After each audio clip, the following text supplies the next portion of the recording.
Hello friends, आपका स्वागत है आपके अपने चैनल ब्रदर्स कोचिंग में। तो आज हम पढ़ेंगे समास, जो कि हिंदी ग्रामर में चल रहा था हमारा।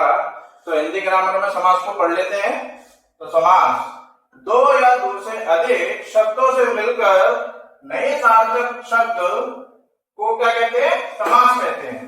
तो दो या दो से अधिक शब्दों से मिलकर एक नया सार्थक शब्द बनेगा, उसको हम क्या कहते हैं? समास कहते हैं। ठीक है। तो समास के भेद कितने होते हैं? समास के मुख्यतः कितने भेद होते हैं? 6 भेद होते हैं। कितने? 6 होते हैं। होते तो कई सारे हैं, बट उसमें से मुख्यतः 6 लिए जाते हैं। ठीक है। कौन कौन से हैं ये? अव्ययीभाव समास, दूसरा है तत्पुरुष समास, तीसरा है कर्मधारय समास, चौथा है द्विगु समास, पांचवा है द्वंद्व समास और छठवा है बहुव्रीहि समास। जिस समास का पहला पद क्या होगा? अव्यय होगा तथा प्रधान होगा। अव्यय का मतलब क्या होता है? छोटा। ठीक है। तो इसका मतलब क्या होता है? लिख देते हैं छोटा। और प्रधान हो वह क्या कहलाएगा? अव्ययीभाव समास। क्या कहलाता है? अव्ययीभाव समास। तो लिख देते हैं, इसमें अंडरलाइन कर देता हूं मैं, जिससे कोई दिक्कत ना हो। तो इसमें ट्रिक क्या होती है? पहला पद छोटा होगा और दूसरा प्रधान होगा। पहला पद छोटा और प्रधान होगा। ठीक है। तो इसमें देख लेते हैं कैसे करके बनेंगे। पेपर में किस तरीके से आते हैं आपके? प्रतिदिन। तो इस तरीके से लिखा होगा आपका। तो इसको संधि विच्छेद करके जो बनाते हैं ना, इस तरीके से अलग अलग करके दिखाना है मुझे, और दोनों का सेंस बनना चाहिए। ठीक है। जैसे प्रतिदिन, तो प्रति धन दिन, और ये प्लस का जो साइन लगा हुआ है इसमें, ये वाला, तो इसको प्लस नहीं बोलते हैं हिंदी में। हिंदी में क्या बोलते हैं? धन। ठीक है। ये आपको याद रखना है। आ जन्म, तो आ धन जन्म। मां हर्ष, तो मां धन हर्ष। ठीक है। मां धन हर्ष। उसके बाद है जो या, तो यथा संभव, तो यथा धन संभव। उसके बाद प्रतिकूल, तो प्रति धन कूल। एक और मिस्टेक हो गई, ये माय मिस्टेक, इसको सही कर देते हैं। तो ये लिखा होगा प्रति धन कूल। तो प्रतिकूल का क्या होता है? प्रति धन कूल, तो प्रतिकूल। तो उदाहरण, तो अब हम क्या पढ़ेंगे? इसमें एक नोट और रह गया था, वो नोट और देख लीजिए। नोट में क्या होता है? एक ही शब्द कई बार आने पर भी, एक ही शब्द कई बार आने पर भी क्या होता है? अव्ययी समास। इसका भी एग्जांपल देख लेते हैं। क्या होता है? हाथों हाथ। तो इस तरीके से लिखा होगा अव्ययीभाव समास में। तो इसको हाथ धन हाथ, ये भी हमारा अव्ययीभाव समास होगा। ठीक है। उसके बाद दूसरा है दिनों दिन। दिनों दिन का क्या लिखेंगे? दिनों धन दिन। तत्पुरुष समास क्या होता है? जिस समास का दूसरा पद प्रधान हो। क्या है? जिस समास का दूसरा पद प्रधान हो तथा दोनों के बीच का कारक चिन्ह लुप्त हो जाता है। तो दोनों के बीच का कारक चिन्ह लुप्त हो जाता है। तो ये भी हम उदाहरण के साथ में समझेंगे। ठीक है। तो उसे क्या कहते हैं? तत्पुरुष समास कहते हैं। क्या कहते हैं? तत्पुरुष समास। ठीक है। तो दूसरा पद, इसमें ट्रिक भी है, दूसरा छोटा और प्रधान होता है। तो दूसरा पद छोटा होता है और प्रधान होता है, उसको क्या कहते हैं? तत्पुरुष समास कहते हैं। तो तत्पुरुष समास में अब उदाहरण समझ लेते हैं इसको किस तरीके से। अभी आपको 2 मिनट में समझ में आ जाएगा। ठीक है। तो जैसे मैंने लिखा राजकुमार, तो इसके बीच में क्या चीज लोप हो गई है, यानी कि गायब हो गया है, क्या चीज नहीं दी हुई है। ठीक है। तो इसको क्या लिखेंगे? राजा का कुमार। तो क्या चीज का लोप हुआ था? को का। ठीक है। जैसे मिस्टर इंडिया था, मिस्टर इंडिया घड़ी पहन लेता था, उसके बाद गायब हो जाता था। इसी प्रकार आप देखिए इसमें ये दिया नहीं है, ये गायब है पहले से। ठीक है। तो क्या दिया? राजकुमार। तो ये इसके बीच में नहीं था। क्या नहीं था? का नहीं था, जो मिस्टर इंडिया की घड़ी पहन के गायब हो गया था। ठीक है। तो राजा का कुमार।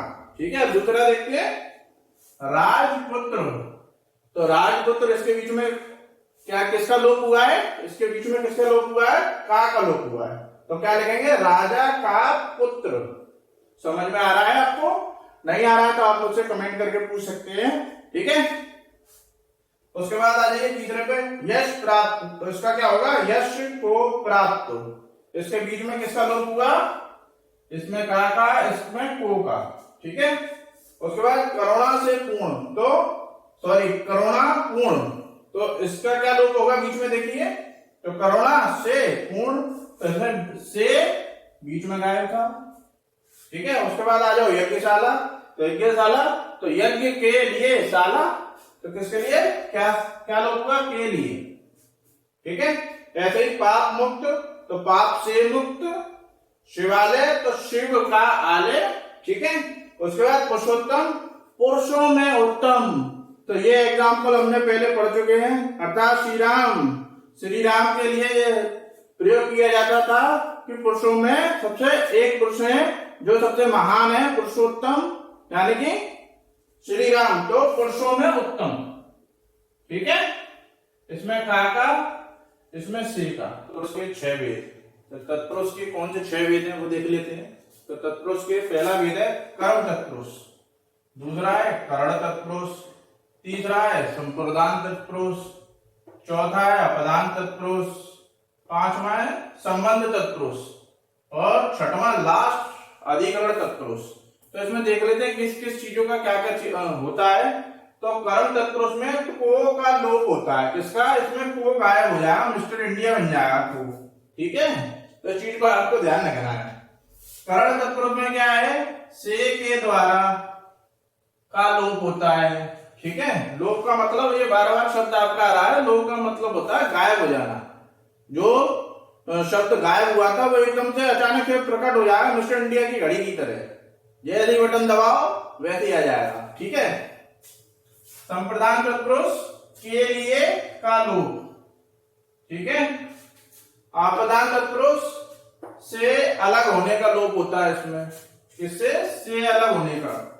फिर संबंध तत्पुरुष में का, की, के का लोप होगा, का, की, के का लोप होता है। और लास्ट अधिकरण तत्पुरुष में क्या होता है, मैं पर का लोप होगा इसमें। तो ये आपको एक बार में याद नहीं होंगे, आप थोड़ा प्रैक्टिस करेंगे तो चीजें आपको याद हो जाएंगी। अगर आपको इसमें कुछ समझ में ना आए तो आप मुझे कमेंट कर सकते हैं, ठीक है। इसका आप स्क्रीनशॉट ले लीजिए जिससे आपको पढ़ने में आसानी हो। अब हम पढ़ेंगे कर्मधारय समास। कर्मधारय समास क्या होता है वो देख लेते हैं, ठीक है। कर्मधारय समास, जिस समास का पहला पद विशेषण तथा दूसरा विशेष होता है। क्या होता है, पहला पद विशेषण होगा और दूसरा विशेष होगा, ठीक है। वहां कर्मधारय समास होता है। क्या होता है, वहां कर्मधारय समास होता है। तो एग्जाम्पल के समय समझते हैं जिससे आपको जल्दी समझ में आ जाए। तो पहला देख लेते हैं, इसकी ट्रिक देख लेते हैं। तो इसमें पहला पद क्या होगा, विशेषण होगा और दूसरे पद की तुलना होती है। तो कैसे देखें, तो चरण कमल, तो चरण माने क्या होता है, पैर, और कमल माने तो आपको पता ही है। तो कमल के समान चरण, तो किसकी तुलना हो रही है और किससे हो रही है, तो चरण क्या था, चरण कमल, तो चरणों की तुलना किससे की जा रही है, पैरों से। तो कोई लड़की है खूबसूरत सी, एकदम गोरी, उसके क्या है, पैर दूध से गोरे हैं, तो उसकी तुलना किससे की जा रही है, उसके पैरों की तुलना कमल की जो सॉफ्ट जो पंखुड़ियां होती हैं और एकदम मुलायम मुलायम, तो उसके पैरों की तुलना किससे की गई है, कमल की पंखुड़ियों से, कमल से। तो कमल के समान चरण, समझ में आ गया होगा आपको, ठीक है। अब दूसरा देख लेते हैं, महापुरुष, तो महान है जो पुरुष, महापुरुष का मतलब महान है जो पुरुष अर्थात महापुरुष, ठीक है। मृग नयन, मृग माने क्या, मृग माने क्या होता है, देखिए मृग माने क्या होता है, हिरण, हिरणी तो होता है मृग माने, और नयन माने क्या होता है, आंख। तो मृग के हिरण जैसे आंखों वाली, तो मृग के समान नयन, तो हिरण के समान नयन। तो इसमें भी कोई सुंदर कन्या है, उसकी आंखें एकदम कैसी, हिरण जैसी दिखती हैं उसकी आंखें। तो तुलना की जा रही है, किसकी तुलना की जा रही है, मृग नयन। तो सुंदर दिखने वाली लड़की है, उसकी आंखों की तुलना किससे करी जा रही है, हिरण से करी जा रही है, ठीक है। आपको समझ में आ रहा है, ठीक है। उसके बाद लाल मणि। तो लाल मणि का मतलब क्या होता है? लाल है जो मणि अर्थात लाल मणि। तो ये हमने पढ़ लिए पूरे कर्मधारय समास। द्विगु समास, तो द्विगु समास क्या होता है वो देख लेते हैं। द्विगु समास जिस समास का पहला पद संख्यावाचक होता है, क्या होता है? पहला पद संख्यावाचक होता है, तो वह कहलाएगा हमारा द्विगु समास। तो देखेंगे कैसे होता है इसमें, उदाहरण समझ देख लेते हैं, पहले इसकी ट्रिक देख लेते हैं। तो संख्या वाले शब्दों का प्रयोग होगा इसमें। संख्या वाले शब्द जैसे 1 2 3 ऐसे भी प्रयोग में आ सकते हैं, बट दिए हिंदी में होंगे, आपको पहचानना है उसको, ठीक है। तो देख लेते हैं चौराहा। तो चौराहा, तो इससे आपको समझ में आ रहा होगा, चौ यानी कि 4, चौ का मतलब 4, तो 4 का मतलब 4 राहों का समूह। तो जैसा कि हमने देखा कि 4 राहों का समूह, तो उसको क्या कहते हैं हम? चौराहा। क्या कहते हैं? चौराहा। ऐसे त्रिकोण, त्रिकोण, त्रिकोण को क्या 3 आ रहा है सामने, देखिए इसमें भी 3 आ गया, तो 3 आ गया, तो 3 कोणों का समूह। तो क्या बना मेरा? 3 कोणों का समूह। तो ये हमारा द्विगु समास चल रहा है और आप पढ़ रहे हैं ब्रदर्स कोचिंग में, और मैं हूं आपका टीचर करण पंकज। अगर आपको मेरी वीडियो पसंद आ रही है तो वीडियो को लाइक करें, चैनल को सब्सक्राइब करें और बेल आइकन प्रेस करना ना भूलें। और जितना हो सकता है आपके जितने भी दोस्त हैं उनके साथ ज्यादा से ज्यादा शेयर करें वीडियो को, जिससे मेरी वीडियो ज्यादा से ज्यादा जाए, और लाइक जरूर करें जिससे मुझे मोटिवेशन मिलेगा, ठीक है। उसके बाद तिरंगा। तिरंगा, तिरंगा से मुझे शब्द दिख रहा है 3, ठीक है। तो 3 रंगों का समूह, गलत हो गया ये, सही कर लेते हैं इसको। 3 रंगों का समूह क्या है? 3 रंगों का समूह। तो ये हमने पढ़ा द्विगु समास। द्वंद्व समास, द्वंद्व समास क्या होता है? द्वंद्व समास में मैं आपको हिंट दे देता हूं। इसमें क्या एक दूसरे के पूरक होते हैं, जैसे माता का पिता, विलोम शब्द आपने पढ़ा होगा, इस तरीके से चीजें इसमें चलेंगी, ठीक है। तो देख लेते हैं द्वंद्व समास। जिस समास के दोनों पद प्रधान होते हैं, क्या है इसमें? 2 पद होंगे और प्रधान होते हैं, ठीक है। तथा विग्रह करने पर, यानी कि अलग अलग करने पर अथवा एवं और लगता है। क्या लगता है? अथवा लगता है और एवं लगता है, ठीक है। वह द्वंद्व समास कहलाता है। तो वह क्या कहलाएगा? द्वंद्व समास, ठीक है। आगे देख लेते हैं इसकी ट्रिक। दोनों शब्द एक दूसरे के पूरक होते हैं, जैसा कि मैंने अभी आपको बताया, और उल्टे होते हैं, ठीक है। तो इसका उदाहरण देख लेते हैं, उदाहरण से समझ लेते हैं, तो अभी जल्दी समझ में आ जाएगा आपको, ठीक है। जैसे पाप पुण्य, तो पाप पुण्य आपको जैसे दिख रहा है, ये देखिए बीच में इसके क्या है? कुछ नहीं है। अब जैसे ही मैंने इसको उदाहरण लिखूंगा, तो पाप और पुण्य क्या आएगा बीच में? और। जैसे मिस्टर इंडिया वाली घड़ी थी, उसमें जैसे ही बटन दबाओ तो आ जाता था, जैसे मैंने पीछे पढ़ाया था, जैसे लोप हो रहा था उसमें, ऐसे ही इसको मान के चलिए, बीच में क्या आ जाएगा इसमें? और, ठीक है। तो पाप और पुण्य। गुण दोष, गुण दोष, तो इसका देखेंगे गुण और दोष। सुख दुख, तो सुख और दुख। तो हमने पढ़ा, अब हम पढ़ेंगे बहुव्रीहि समास, ठीक है। इसमें क्या होता है, इसमें पढ़ लेते हैं हम, ठीक है। तो जिस समास में कोई भी पद प्रधान नहीं होता, तो जिस समास में कोई भी पद प्रधान नहीं होता, कोई पद प्रधान नहीं होता, और दोनों पद मिलकर किसी तीसरे पद की ओर संकेत करते हैं। क्या है? दोनों पद मिलकर किसी तीसरे पद की ओर संकेत करेंगे, उसे क्या कहेंगे? बहुव्रीहि समास, ठीक है। इसे अच्छे से पढ़ लेना, वेरी वेरी इंपॉर्टेंट होता है ये, और बार बार पूछा जाता है, ठीक है। तो इसमें ट्रिक क्या है हमारी? विग्रह करने पर तीसरा अर्थ निकलता है, ठीक है, तीसरे की ओर संकेत करेगा। तो आपको मैं एग्जांपल दे देता हूं जिससे आपको समझ में आ जाएगा, और आगे देख लेते हैं उदाहरण से। चलिए, ये हमारे उदाहरण, ठीक है।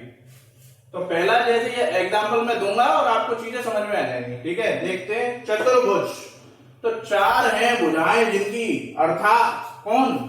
विष्णु जी, ठीक है। तो 2 पद मिलकर तीसरे की ओर संकेत करेंगे, तो वो संकेत किसकी ओर था? विष्णु जी के ऊपर, ठीक है। आपको समझ में आ रहा होगा। नहीं आ रहा है तो आप मेरे को कमेंट कर सकते हैं और आप मेरी वीडियो को लाइक जरूर करें, जिससे मुझे मोटिवेशन मिलेगा कि आपके लिए एक नई वीडियो और लाई जाए। ठीक है, और चैनल को सब्सक्राइब करें और बेल आइकन प्रेस करना ना भूलें, जिससे मैं कोई भी वीडियो डालूंगा आपके पास तो मेरा नोटिफिकेशन आपके पास आ जाएगा। और जितना ज्यादा हो सकता है उतना ज्यादा शेयर करें, जितने ज्यादा ग्रुप में हो सकता है उतना ज्यादा शेयर करें, क्योंकि हिंदी नंबर बढ़ाने के काम आती है। आपकी ज्यादातर बच्चे हिंदी में फेल हो जाते हैं, जो हिंदी फर्स्ट में नंबर अच्छे नहीं लेके आ पाते, वो हिंदी सेकंड से ही नंबर अच्छे लेके आ पाते हैं बोर्ड के एग्जाम में। तो आपकी परसेंटेज बनाने के लिए इसका महत्वपूर्ण योगदान रहेगा हिंदी ग्रामर का। ठीक है, तो हिंदी ग्रामर के जितने भी इंपोर्टेंट चीजें मैं आपको सारी चीजें बताऊंगा और आपको समझाऊंगा। ठीक है, तो इसमें दूसरा एग्जाम्पल देखते हैं। लंबोदर, लंबा है उदर जिनका, अर्थात कौन? उदर माने क्या होता है? उदर माने होता है शरीर। ठीक है, तो लंबा है शरीर जिनका, अर्थात गणेश जी। तीसरा देख रहे थे, दशानन, तो 10 है सर जिनके, अर्थात कौन? रावण। कौन है? रावण। तो दो पद मिलकर तीसरे की ओर संकेत करते हैं, तो वह हमारा कहलाएगा बहुव्रीहि समास। क्या कहलाएगा? बहुव्रीहि समास। इसको आप ध्यान से पढ़ लें, स्क्रीनशॉट ले लें आप इसका। ठीक है, बहुत ज्यादा इंपॉर्टेंट है, बार बार पेपर में पूछा जाता है। गिरिधर, तो गिरी को धारण करने वाला, गिरी माने क्या होता है? पर्वत। जो पर्वत को धारण करने वाला किस पे? छोटी उंगली पर। ठीक है, तो आपको पता ही होगा, नहीं पता है तो हम बता देते हैं। श्री कृष्ण, श्री कृष्ण ने क्या किया था? उनकी लीला थी, जब बारिश का पानी ज्यादा बढ़ गया था, बाढ़ आ गई थी गांव में, तो श्री कृष्ण जी ने क्या किया था? एक छोटी सी उंगली पे पर्वत को धारण किया था और सभी गांव वाले उसके पर्वत के नीचे बैठ गए थे। इस प्रकार गांव वालों की जान श्री कृष्ण जी ने बचा ली थी बाढ़ के पानी से। ठीक है, उसके बाद लास्ट नीलकंठ। नीलकंठ कौन है सर? तो नीलकंठ आपको पता है? नहीं पता है तो हम समझा देते हैं। तो नीलकंठ का मतलब है नीला है कंठ जिसका। कंठ क्या होता है? ये वाला, ये कंठ होता है। ठीक है, गर्दन के नीचे, तो अर्थात महादेव। तो नीलकंठ क्यों कहा जाता है महादेव जी को? क्योंकि उन्होंने समुद्र मंथन हुआ था, उसमें से जो विष निकला था नीले कलर का निकला था। क्या निकला था? नीले कलर का। तो देवता इधर उधर भाग रहे थे, इधर उधर, और राक्षस को भी इधर उधर भाग रहे थे कि इससे कौन हमें बचाएगा।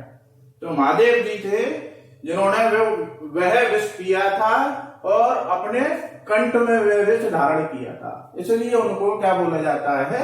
नीलकंठ।